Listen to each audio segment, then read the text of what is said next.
Mount Everest, पहाड़ों का बादशाह। नेपाल में हिमालय के पहाड़ी सिलसिले की सबसे ऊंची चोटी माउंट एवरेस्ट है।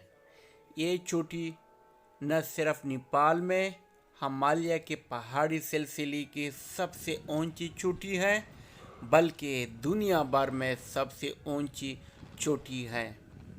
इस चोटी से नीचे चट्टानी वादियों में बर्फ़ के अलावा ग्लेशियर्स भी गिरते रहते हैं, जो गर्मी के साथ पिघलने के बाद नदी नालों की सूरत अख्तियार कर लेते हैं और दीगर फसलों के अलावा बांस की फसल के लिए असहद मुफीद साबित होते हैं।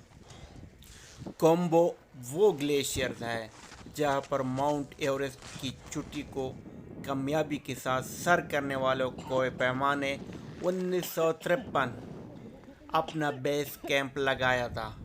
इन कोय पैमाओं के नाम एडमंड हेलर और तंजंगते।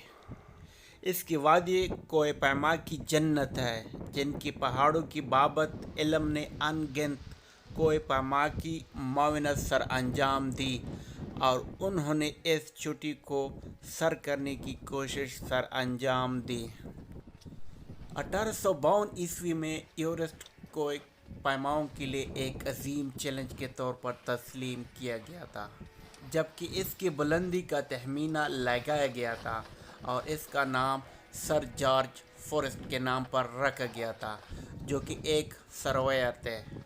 1924 ईस्वी और 1952 के दौरान इस चोटी को सर करने के लिए कई एक कोशिश की गई थी। इन कोशिश के आगाज़ में कोय पैमा, मलोरी और उर्दन उस चोटी को सर करने के जदोजहद के दौरान गायब हो गए थे।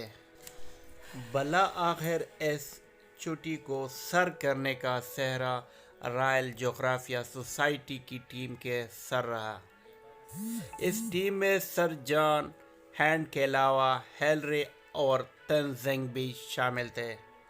उन्होंने जुर्रत और बहादुरी की नाकाबिले फरामोश मिसाल कायम करते हुए इस चोटी को इंतहाई कामयाबी के साथ सर किया था। इसके बाद जदीद साज़ो सामान की अफादियत से इस्तिफ़ादा हासिल करते हुए कई ममालिक के कोय पैमाओं ने इस चोटी को सर किया। इन ममालिक में हिंदुस्तान, जापान, अमेरिका और स्विट्ज़रलैंड भी शामिल है। अगरचे इस चोटी को सर करने की जदोजहद के दौरान कई एक मसाइल और रुकावटें सामने आती हैं, लेकिन आज तक किसी भी कोय पैमा की मुलाकात पुरअसरार बेसी से नहीं हुई या बर्फ़ के आदमी से नहीं हुई, जिसके बारे में मकामी लोगों में ये तसव्वुर पाया जाता है कि वो बर्फ़पोश पहाड़ों पर मुकीम है।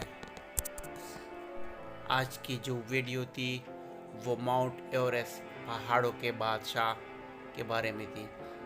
अगर आपने अभी तक मेरे चैनल को सब्सक्राइब नहीं किया तो प्लीज़ मेरे चैनल को सब्सक्राइब करें ताकि मेरे आने वाले वीडियो आप देख सकें। Thank you.